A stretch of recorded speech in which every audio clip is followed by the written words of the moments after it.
Our Kansas Jayhawks look to continue their undefeated season as tonight we are headed to the desert to face off against Arizona State, one of the new teams in the Big 12, so it'll be fun facing off against a newcomer within the conference.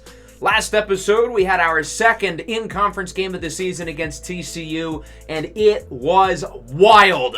Down to the wire, a game that we absolutely could have lost, but we somehow were able to pull away with a game-tying field goal at the end of regulation after a huge drive from Jalen Daniels and the gang, bringing it into overtime, in which we scored a quick touchdown from Lawrence Arnold and got a Mello Dotson interception to win it.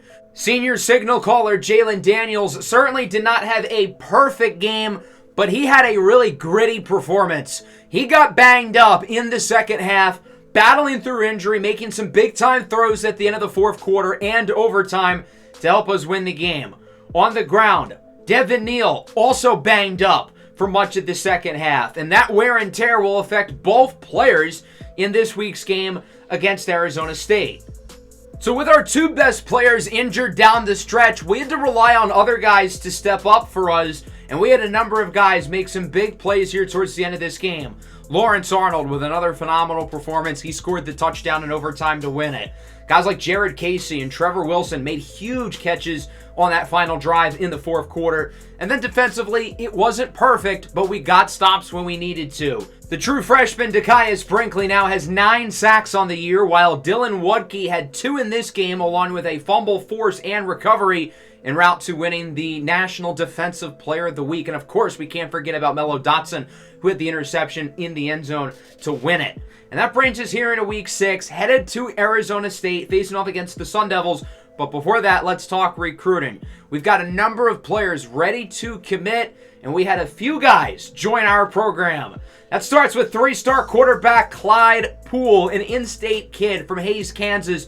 Poole is an interesting player because he's got the physical gifts. 96 speed, 92 throw power. It's just a matter of if he can develop as a passer in the pocket. I think this kid has a chance to be a long-term starter at quarterback. He's definitely got some work to do, but I think he's got the upside. And he's going to have a new weapon as wide receiver Dorian Pepper from St. Francisville, Louisiana will be joining the program as well. So now we have 2 receivers on the roster next year.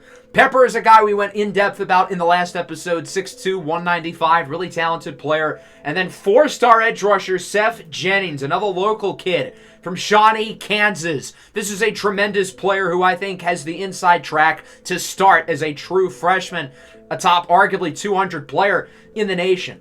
Along with those 3 commitments, a number of guys have narrowed their lists down to 3, and we're in first place for most of them, including Jazir Tolbert, Sheldon Brink, Viliami Manupuna, who we're going to go in depth over today. Trent Aurora, we are in second place for. Ole Miss appears to have run away with that battle. Unfortunately, we're going to continue to put points into Aurora, but it's not looking good. Other guys have narrowed their lists down to either 5 or 8, and these are the recruiting battles that are now going to heat up after the early season recruiting battles are starting to wrap up.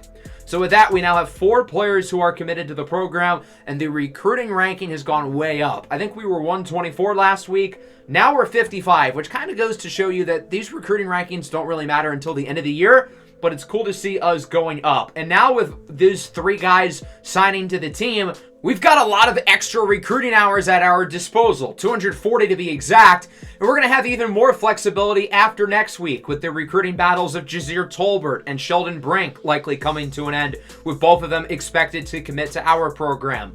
Trent Aurora will likely announce his commitment as well. I don't like our chances there, unfortunately. And along with cornerback Viliami Manupuna, that's 4 guys who we're putting a lot of resources into who are probably going to have their commitments announced going into next week. Of the 4 guys I mentioned, we've gone in depth on 3 of them, but there's still one more who we have to go over, a guy who I think is likely to commit to our team this upcoming week, although it's not a lock. Cornerback Viliami Manupuna of Lubbock, Texas, which of course is where Texas Tech plays. They are the other team in the running. It would be a cool storyline for him to go to his hometown school, but after a good visit in Week 5 against TCU, we appear to have taken the upper hand in this race. Manupuna is a 3-star corner, but he is a gem. After spending 3 years at a hometown high school, he transferred to Powerhouse Duncanville in Dallas. Duncanville has used him in a variety of different ways on the defense. They've played him in the slot where he's been impactful. He can make plays around the line of scrimmage, and obviously he's a consistent cover guy. They've put him in the box occasionally. Obviously he can play outside as well. 6'1", 203 pounds. He's got solid athleticism. I think his cover ratings are a little bit low, but he's got plenty of time to improve upon those. We don't need him to start right away, but I think in a year or two, this is somebody who can make a big impact for us defensively. Let's figure out how we're going to spend these 240 hours, and that starts with offering visits to wide receiver Mario Maddox. He's going to come week 8 during our matchup against Houston. It's a one-horse race with Maddox. I think we're likely to land him, and he's a player I'm really excited to go over in a future episode.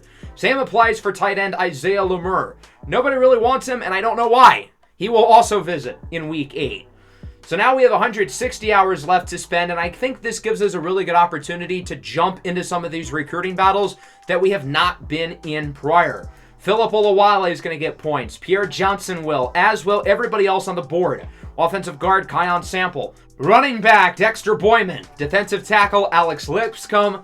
Linebacker Marquez Aviles. And defensive back Kona Honeycutt. We still have 90 hours left to go, though, so I'm going to continue to really put ourselves into some new recruiting battles, including running back Kane McKeithen. SMU had the early edge on him, but we are now full throttle, and that's along with offensive tackle Nicholas Perkins and linebacker Jamerson Moore. With Moore, there's a lot of teams in the running, so this is going to be a challenging one, but we're going to try. I'm also going to put a few extra points into Manu Puna just to make sure he chooses us over Texas Tech.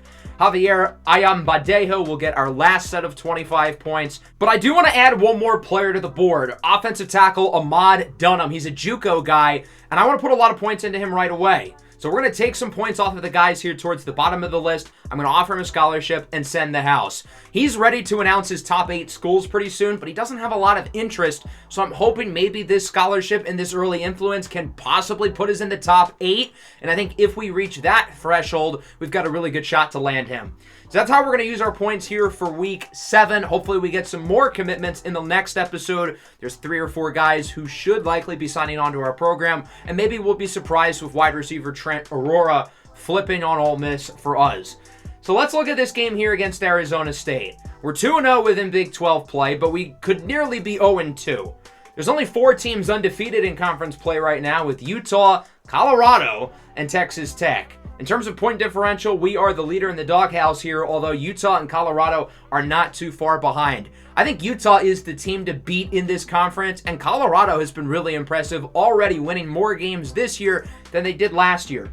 As for Arizona State, they are 2-2, 0-1 within the conference. They started the year off 2-0, which included an impressive win against a Mississippi State team who almost beat Texas last week.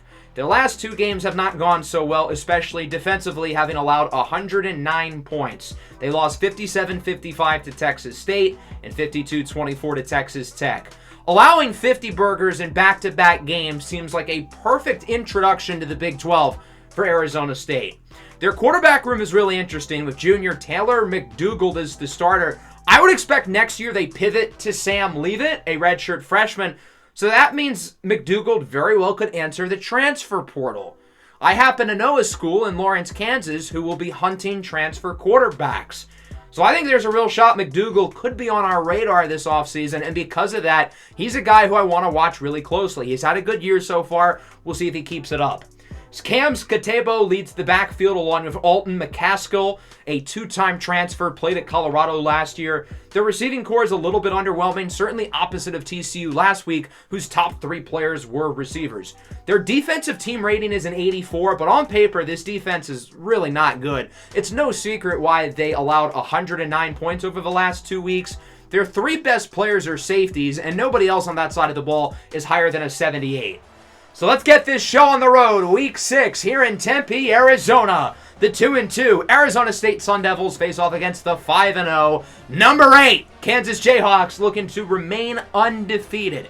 Arizona State has led up 50 points in each of their last 2 matchups, but they are coming off a bye week, so we'll see if their defense is refreshed and energized. If they're allowing 50 burgers to Texas State and Texas Tech, there's no reason to think we can't score 100. Let alone 50. So I'm confident in the offense, even with Jalen Daniels and Devin Neal banged up. I think it's going to be a matter of if we get a good performance defensively on that side of the ball. We've been a little shaky in recent weeks. as the Jayhawks will start off with the football. I'm fascinated to see how Jalen Daniels and Devin Neal look. They were able to help us battle back last week, but both of them are still banged up, reeling from injuries. Neal gets the handoff here on first down with room to the right side, and he gains around 21 yards. I don't think Devin Neal's going to get the ball a ton today, maybe 8 to 10 times, so we want to use him strategically. Read option here for Jalen Daniels. Jukes away from the defender. Breaks a tackle. And nobody's in front of him. He's gone. A 54-yard rushing touchdown for Jalen Daniels. And Kansas is on the board within a minute. This Arizona State defense really might be that bad. Part of Jalen Daniels' wear and tear is that he loses throw power and speed. I'm more concerned about the loss of speed because realistically, how often is he going to throw the ball 40 yards downfield? Maybe 2 to 3 times, but we need his speed because of his ability as a runner, as we saw here, along with his ability to evade pressure in the pocket. Devin Neal has a new injury now, leg cramps. So that means we're probably going to have him in the game even less than we did prior, so you should expect to see a lot of Sevion Morrison in the backfield and maybe some Daniel Heishaw Jr. as well. So here's the Arizona State offense led by quarterback Taylor McDougald. On 3rd and inches, they will get the first down up the middle with Cam Skatebo as he gets it past the 40 to around the 43.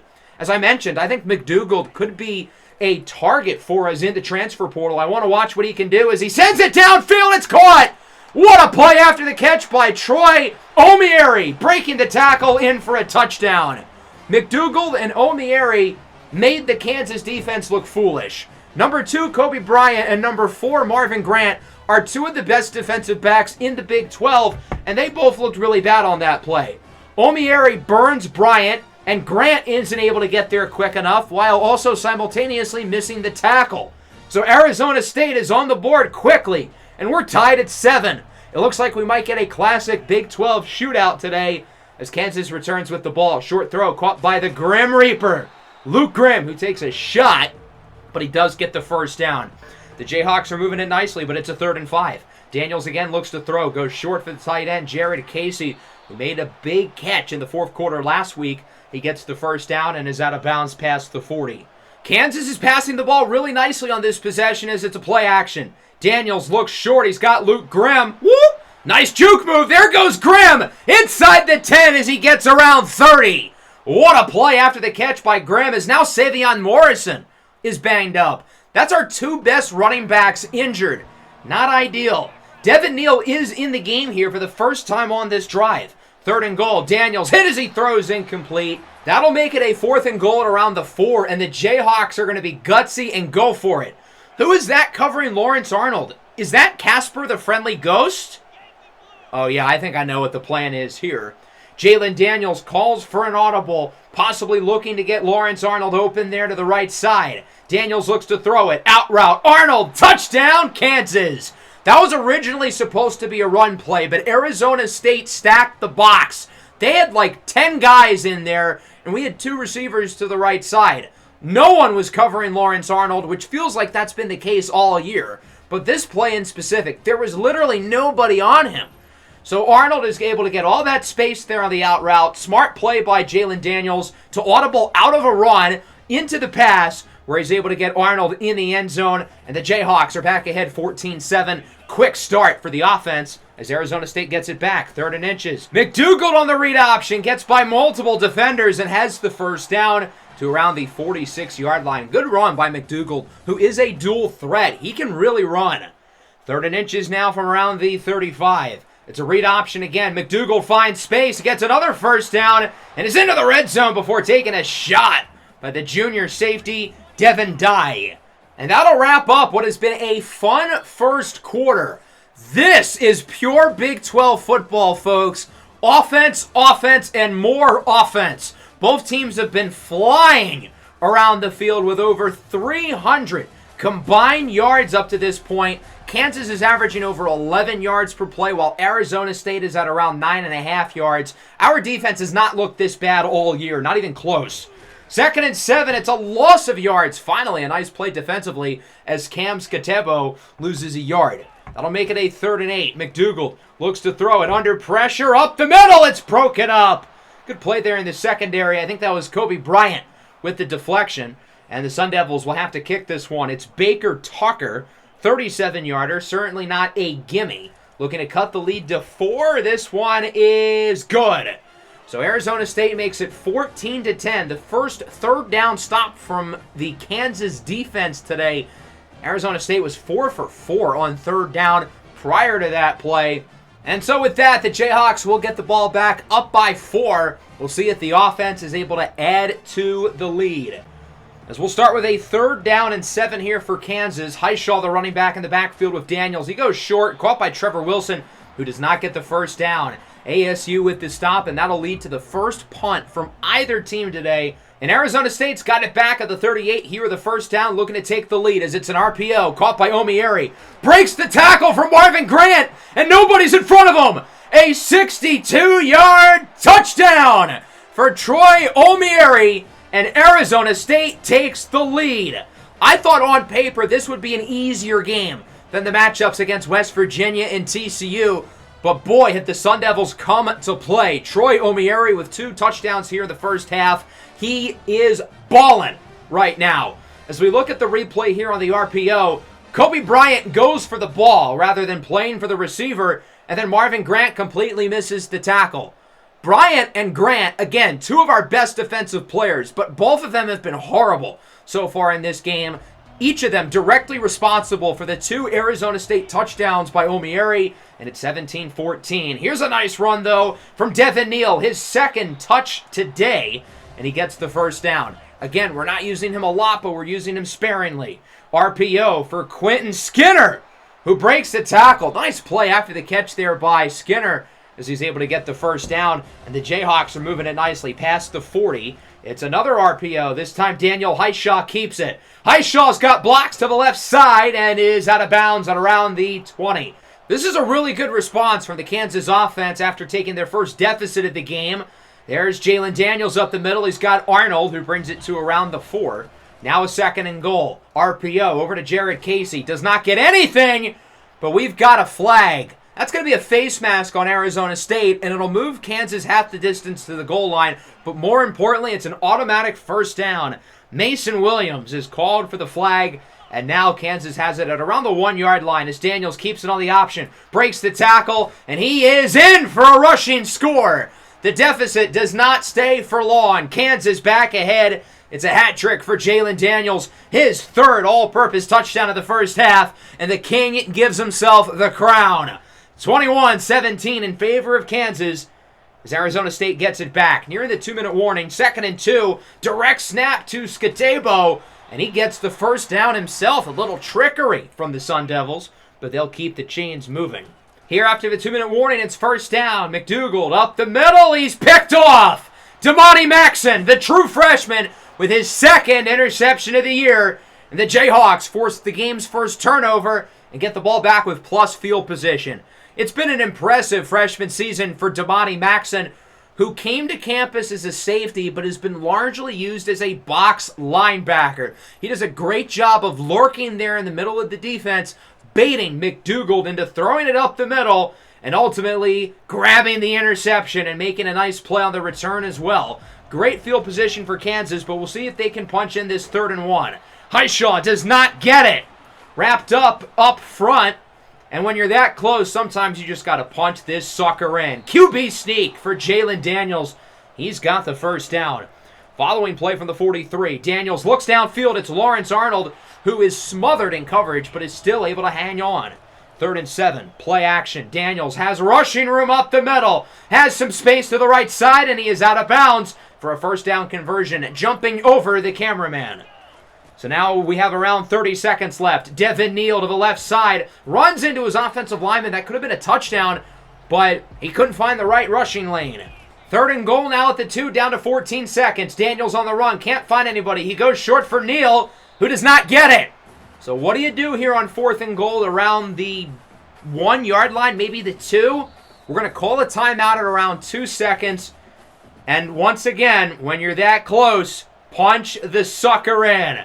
4th and goal at the 1, they're going for it. It's a pitch to Luke Grimm, and he walks in for the score. An exclamation mark to end the first half.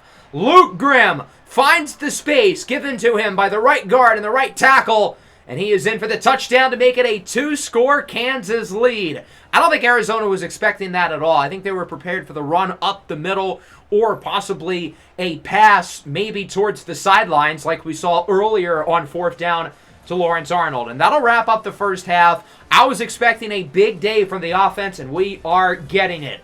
28-17, Jayhawks ahead. The question is, though, can the defense pick it up? Because that was easily the worst half of football I've seen from our defense all year, which more so speaks to how good we've been on the defensive side of the ball. But that was ugly. The bigger story, though, was Jalen Daniels, who was absolutely incredible. 2 scores on the ground, 2 scores through the air, 4 all-purpose touchdowns for the senior quarterback. And the Jayhawks lead it by 11. Certainly still a game. We'll see if Arizona State will look to continue to keep it competitive here going into the second half. That late interception thrown by McDougald really threw off their momentum on that side of the ball, but they will start with it here on offense. So we'll see if they're able to do some damage. From around the 37-yard line, it looks like they've got a receiver in motion. McDougald connects with Skatebo as Dotson lays the boom on his own teammate. And Skatebo is wrapped up by Taiwan Berryhill and Kobe Bryant. But let's look at the replay here. What was Mello Dotson doing? He was trying to go for the big hit, but he completely misses, and then instead extends on Devin Dye. Not ideal. 3rd and 2 now from around the 14-yard line for Arizona State. We'll see if they can look to convert here and put themselves in position to get back into the end zone. Here's Skatebo on the run. He does not get it. Taiwan Berryhill Jr. brings him down, and the Sun Devils will have to send out the field goal unit. It's Baker Tucker looking to bring this game within 8. 31-yard try is up and good. So it is a 1-score game, 28-20, but given how Kansas offense has played in the first half, 5 possessions, 4 touchdowns, Arizona State's going to need to do better than that. They've got to keep up with our offense because it really looks like the only way they're going to win this game is if it's a track meet.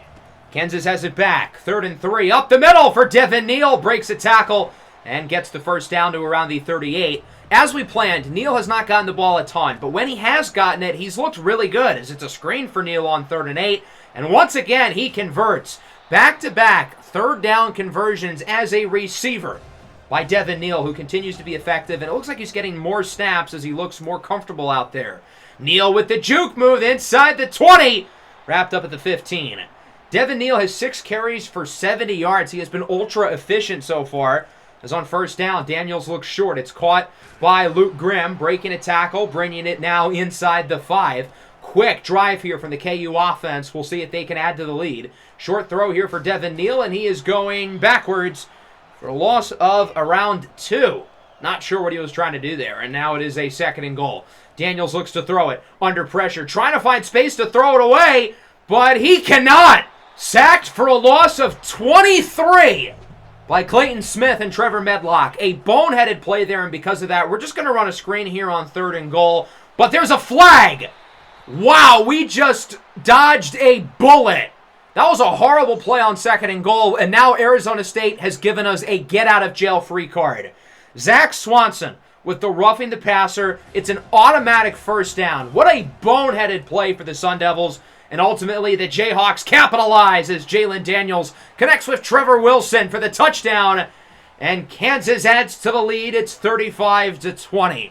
Jalen Daniels has been responsible for all 5 touchdowns tonight. 3 through the air, 2 through the ground. And again, we never should have gotten that opportunity. After Daniels took that horrible sack, that really should have been the end of the drive. But that roughing the passer was just horrible. As the Sun Devils get it back on 3rd down, Skatebo does not get it. Javier Derritt with the tackle for loss, and that leads to a punt. This game is spiraling out of control quickly for the Sun Devils. Daniels on the run, fires to Jared Casey, who's able to drag the toesies inbounds. The booth would review it, even though he very clearly was in real time. So because of that, I'm going to take the review as an excuse to look at this awesome throw by Daniels and this incredible toe drag swag from Jared Casey, who's had a productive day. 5 catches, 47 yards. Possibly the final play of the 3rd quarter. Devin Neal to the outside gets the first down. And that'll wrap up what ended up being a really strong 3rd quarter for the Jayhawks. With the roughing the passer call and the struggles on offense, it feels like this game is slipping away from Arizona State. as Kansas leads 35-20. And there's a look at your top 25 rankings. I'm excited to go over some of the games here around the nation later in today's episode. But first, we've got to conclude this matchup. 3rd and 10. Daniels under pressure. Hit as he throws it. Incomplete. And that'll bring out the field goal unit for the first time. Owen Piper-Gerdy's kick is up and good. It is now a 3-score game, as that one will drop from 43 yards out, and it's 38-20. Arizona State's offense has got to get moving quickly here. 3rd and 10. McDougald looks to throw it. Has a man open downfield. It's caught. Malik McClain hangs on to that one as it's now 3rd and inches. McDougald looks to throw it. Under pressure. He's sacked for the first time tonight. Jeremy Robinson in the backfield brings him down. And Arizona State feels like they've got to go for it here, down by 3 scores. McDougald looks to throw it. Short throw is caught just barely for the first down. Hauled in by Melquan Stovall. So the Sun Devils will keep the drive going. Following play, it's intercepted! Damani Maxson again, his 2nd of the game! The true freshman continues his awesome season as he's picked off McDougald twice in this game. 3rd interception on the year. That leads the team as McDougald was looking up the middle. But once again, Maxson, lurking in the area, is able to bait him into the throw, making McDougald think the receiver's got space, but not so fast, partner. Kansas gets it back, looking to choose some clock and finish out this game for good. Devin Neal up the middle. He gets the first down, juking his way past the 50. 9 carries for 106. Talk about efficiency. 2nd and 3. Short throw is caught by Neal. Another first down. Nice juke move, and he brings it inside the 25. Devin Neal looks awfully healthy, I've got to say. He's been highly productive today as the screen is caught by Arnold on 3rd and 11, and he almost gets the first down. We could kick, but when you're that close, you just got to punch that baby in. Daniel Highshot Jr. gets a couple, but that is more than enough to get the conversion. Now it is a 3rd and 2. Daniels up the middle, does not get it. 4th and inches. When you're that close, punch it in. QB sneak for Jalen Daniels. He brings it to around the half-yard line. So what are they going to do on 1st and goal? The exact same play. QB sneak for Daniels. He is in for a score. What a night for Jalen Daniels. 3 passing touchdowns and now 3 rushing touchdowns as he waves goodbye to the crowd. 42-20 in favor of Kansas with under a minute left to go here in the 4th. A Heisman-esque performance statistically from Jalen Daniels, as now McDougald is sacked by Dakius Brinkley. Brinkley has gotten a sack in each of the first 5 games this year, and I thought his sack streak was going to end tonight, but he gets one here late, his 10th of the year, which leads the entire country, and now we've got to watch out for the safety. It'd be the 3rd consecutive week for Kansas where they get one, but instead it's a short throw for Skatebo. And it looks like there will not be a safety as Cam Skatebo makes a nice play after the catch, gaining 30. On 1st down, McDougald looks downfield under pressure. It's caught. A big play here for Jake Smith as he gets a huge gain. There is a flag, but I don't think this one's coming back. What is going on the screen? It's a roughing the passer against Dylan Wadke, and they will bring it to the 13-yard line with just seconds to go. 3rd and 3, McDougald goes short. It's caught for a touchdown by the backup tight end, Cameron Harpole. For the first time here in the second half, Arizona State does punch it into the end zone. It's now 45-26, and that'll bring on the special teams for the extra point. And this kick is blocked! Brian Dilworth snuffs away the PAT. I will say, if there was one kick that we wouldn't have wanted to block all year, it's probably the one we were up by 3 scores with 5 seconds left. But hey, I'll take one more highlight play for the road. 45-26, Kansas wins with 6 all-purpose touchdowns from Jalen Daniels. I expected a big day from the offense, and they were incredible. Now, interestingly enough, you could argue this was Arizona State's best defensive performance over their last 3 games. They allowed 57 and 52 over their previous 2. So this is progress for the Sun Devils, I guess. Arizona State played really good offense over the first 15 minutes of the game, but our defense really picked up the slack afterwards, and our defense was tremendous down the stretch in order to keep this game as a comfortable lead for us as long as possible. Obviously, the story, though, was the offense. I feel like Jalen Daniels didn't even have his best game as a passer. Only 5.7 yards per attempt. He missed a number of throws, but he still threw for 3 scores, and he added 3 more on the ground, although he wasn't overly impactful, minus that one big run early. As for Devin Neal, he only got 10 carries, but 111 yards. He looked healthy out there, which is a very promising sign for us. It's been a mixed bag receiving-wise. Some days, the top guys do all the work, and some days, we spread out the wealth. Today, everybody ate. A number of guys made plays for us in the passing game. And then the defense started slow, but they really picked it up. The star of the show was Damani Maxson, 7 tackles, 1 for a loss, and 2 interceptions, while Owen Piper-Gerdes made all of his kicks, and Damon Greaves only had to punt it once. As for Arizona State, I saw some good and some bad from McDougald. He made some big throws. I love the big play potential with him, but he did have the 2 turnovers. He made a couple bad passes as well. But overall, I would be intrigued by him as a possible transfer portal target. Troy Omieri had a nice game, as did the running back Cam Skatebo, who had, I think, over 150 yards of all-purpose offense. And then defensively, it was a disaster. Nothing went well for them on that side of the ball. So Jalen Daniels wins the Big 12 Offensive Player of the Week, the 5th consecutive week that we've had a Player of the Week in the Big 12. First time that has happened on the offensive side of the ball, though. But interestingly, that's not the only award he won this week, also taking home the National Offensive Player of the Week. That's already the 3rd time this year we've had a National Player of the Week, and it's kind of surprising because, yes, he scored 6 touchdowns, he had a good game, but I feel like it's a lot easier than I would have thought to win these national awards. So let's take a look at some highlights around the nation, and we'll start in Gainesville. The Gators facing off against UCF, one of the better teams in the Big 12, and they put on a show, beating Florida 45-33. I talked about UCF at the beginning of the year. I think this team is a real threat. They lost to Colorado last week, but they bounced back against a good Gator squad, despite Graham Mertz throwing for 4 touchdowns. KJ Jefferson was electric. 352 yards, 4 touchdowns, only 4 incompletions. I get that Florida's under 500, but they're a good team. That's a good win for UCF. Let's head to the shoe. We have not covered any Ohio State games this year because their schedule's been very Mickey Mouse. They're finally playing a pretty good team, number 23, Iowa. And, well, this game went about as you would expect for Iowa. This rushing touchdown by Trevion Henderson helped seal a 27-0 win for the Buckeyes, who are headed to Eugene to face off against the Oregon Ducks next week. Iowa with a goose egg on the scoreboard. Pretty on brand for them. Probably a pretty busy day for the punter. As for Ohio State, they still really haven't played a great team yet. Next week's going to be their first true test on the road against an undefeated Oregon squad. Penn State's coming off a bad loss at home against Illinois last week. Things cannot possibly get worse, right? Well, you have to remember it's Penn State. And because of that, things can get worse as they dropped their 2nd consecutive game, this time to UCLA, 31-17. 2 weeks ago, Penn State was number 6. Now they are out of the top 25 entirely, and deservedly so. Penn State barely beat West Virginia and Bowling Green early in the year. Now they're losing home in-conference games to teams like UCLA. Not ideal. Another team who was shaky early in the season is number 5 Ole Miss, but unlike Penn State, they haven't lost yet.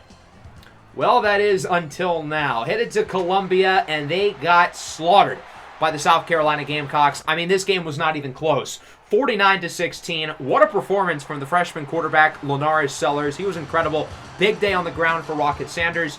South Carolina hasn't even been that good this year. They lost to Akron back in week 3, and now they are dismantling Ole Miss. And I told you guys this was coming back in like week 2.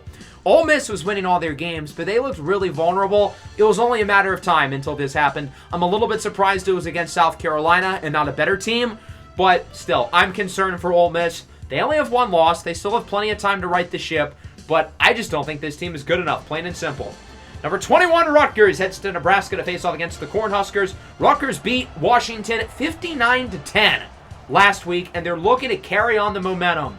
The star of the show today was senior running back Kyle Monangai, who had a really impressive game on the ground, helping lead Rutgers to another win as the Scarlet Knights remain undefeated. They jump up all the way to 16, beating Nebraska 34-16. It's been a rough year for true freshman Dylan Raiola. He's talented, but he very clearly has a ways to go.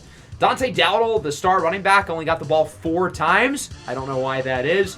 As for Rutgers, pretty solid day across the board offensively. Maybe not as impressive as last week, but still quite good. Let's head to Arizona as the Wildcats face off against one of 4 Big 12 teams who are still undefeated in conference play, that being Texas Tech. And they would hold on to their undefeated conference record with this ridiculous catch in the end zone, taking this one pretty convincingly over an Arizona team that has been really shaky this year. They dropped to 2-3, losing this one 42-28.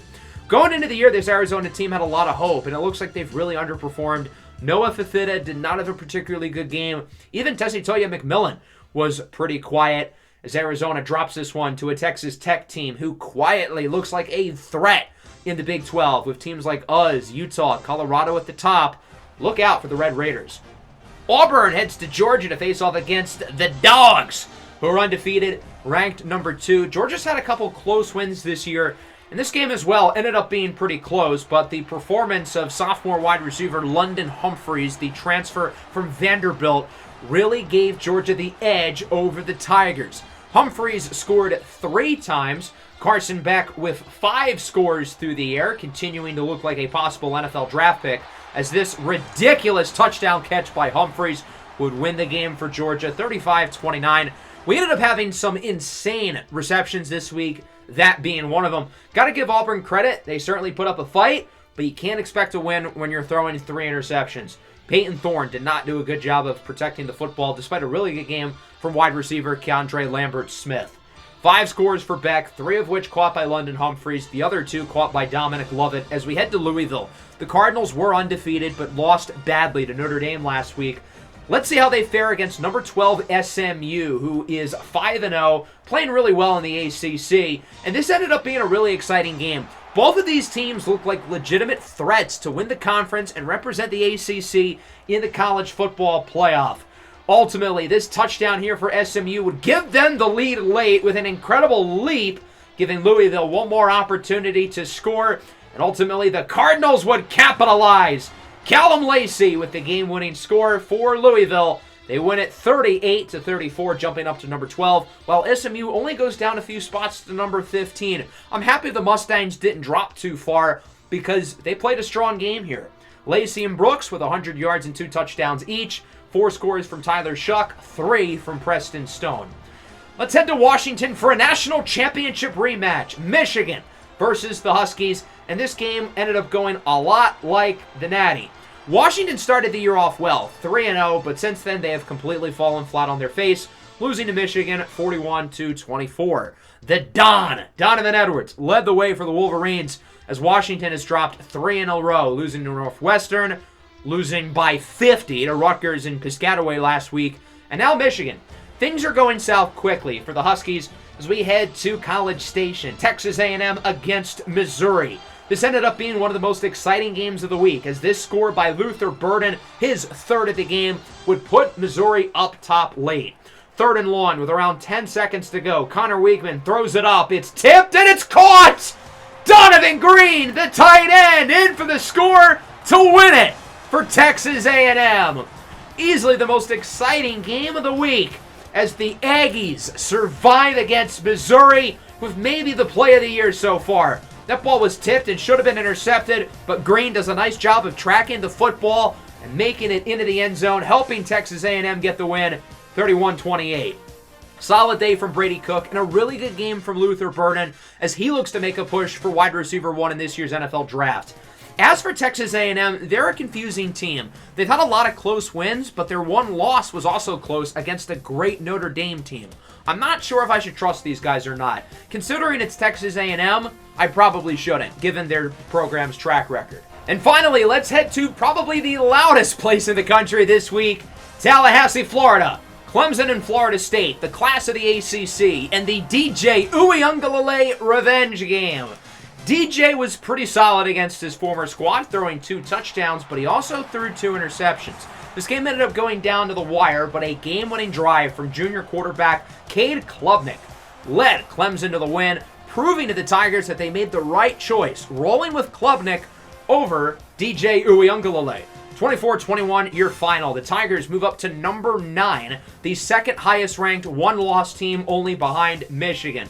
Clemson looks like the best team in the ACC right now. Even with how well SMU and Louisville have played, Clemson is still the favorites. As for Florida State, they dropped to 3-3 on the year. It's been a disappointing season for the Noles. Let's look at some other scores around the rest of the country. USC back in the top 25 with a 1-point win over Minnesota. Alabama is back in the top 25 as they beat Vanderbilt. Oklahoma State back on the win column. Tennessee with a nice win. Miami with a good victory. Oregon takes care of business against Michigan State. As for the Big 12, Baylor drops one to Iowa State, and then TCU gets back on the win column as they beat Houston. As for some other notable scores across the country, UNC is out of the top 25. They drop one to Pitt. Purdue upsets Wisconsin in Madison. We've also got Duke dropping to Georgia Tech. The Yellow Jackets now 4-2 on the year. As we take a look at our new top 25, the Jayhawks moving up one spot to number 7, jumping Ole Miss, who drops quite a bit after their loss. They are now number 18. SMU, meanwhile, only goes down to 15, as I mentioned, while USC, Illinois, Kentucky, and Alabama are in the top 25. Illinois, the only school of that group in the top 25 for the first time this year. We still have 4 teams undefeated within the conference. As for the players of the week, of course, as we know, Jalen Daniels wins the Offensive Player of the Week. He's joined by Nana Osafo-Mensah of TCU, who wins the National Defensive Player of the Week. 5th consecutive time we've had a Player of the Week within the conference. 3rd time this year we've had a National Player of the Week. And again, it feels oddly too easy to win these awards, but again, I'm not complaining. As for the Heisman race, look who it is! Jalen Daniels finally in the Heisman race. He's in 5th, with Dylan Gabriel and Max Johnson moving up to the top 2. Quinn Ewers drops to 3rd with a bye week. And Daquan Finn of Baylor is in 4th. Baylor's 2-4, and Finn didn't even have that good of a game in a loss to Iowa State. I'm not sure how he's in there, but okay, we'll roll with it. I'm just happy that Jalen Daniels is there to begin with. Got some great games here in Week 7 with Ohio State, Oregon. Red River rivalry between Texas and Oklahoma. Kansas State and Colorado, huge game within the Big 12. And as you can see, we have a bye week, and that means, lucky for you guys, double trouble. 2 weeks worth of recruiting and 2 weeks worth of action across the nation. And in Week 8, we've got some big matchups headlined by number 2 Georgia and number 1 Texas, while we play against Houston. So 3 and 4 play each other in Week 7. 1 and 2 play each other in Week 8. So theoretically, if we beat Houston in the next episode, the lowest we should be is 5. Which is pretty impressive. I didn't think we'd get that high this early into the season, but we'll see if we can get the job done, and we'll see what happens in what should be a chaotic 2 weeks across college football. Hope everybody enjoyed. Make sure to leave a like and subscribe to the channel if you are new. Peace out.